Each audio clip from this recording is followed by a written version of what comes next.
Another day, another basketball stories na naman ang pagkikwentuhan natin. At ngayon nga ay ang pag-uusapan natin ang latest sa pagkuha ng Los Angeles Lakers kay Andrew Wiggins at ang balitang pagkuha ng Golden State Warriors kay Kyle Kuzma. May mga ilang mga teams pa rin naman nga ang umaalok sa Los Angeles Lakers na makipag-trade kagaya na lang ng Miami Heat na pumayag ng ibigay sa Los Angeles Lakers si Andrew Wiggins. Yes, nagkausap na nga daw po ang front office ng Lakers at Miami Heat patungkol sa trade na ito, kung saan gusto nga daw dito na makuha si Pat Riley, si Rui Hachimura, Dalton Kenny at isang future first round pick bilang kapalit.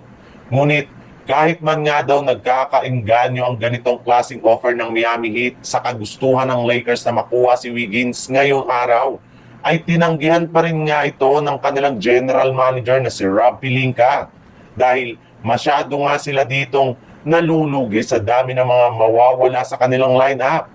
Kaya maghahanap na lamang nga ang Lakers ng bagong trade na magpapalakas pang lalo sa kanilang kupunan. Pero hindi rin naman nga ibig sabihin nito na tapos na ang kanilang negosasyon dahil posible pa rin nga daw pong ituloy ito ng Lakers sa pamamagitan ng isang 3-team trade scenario kasama ang mga kupunan ng Miami Heat at Atlanta Hawks. Bali makukuha nga dito ng Hawks sina Gabe Vincent. Masusungkit naman dito ng Miami Heat sina Rui Hachimura, Dalton Kenny at isang first round pick swap. Habang ang Lakers naman ay makukuha sina Andrew Wiggins at James Jaquez Jr.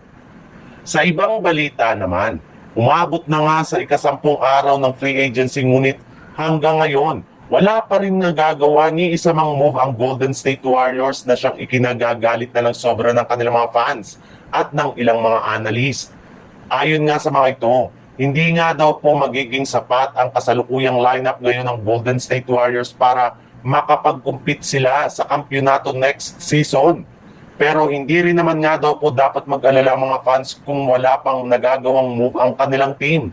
Napakahaba pa rin naman nga ng off-season at marami pang mga magagaling na players na pwede nilang makuha sa free agency at maging sa trade market.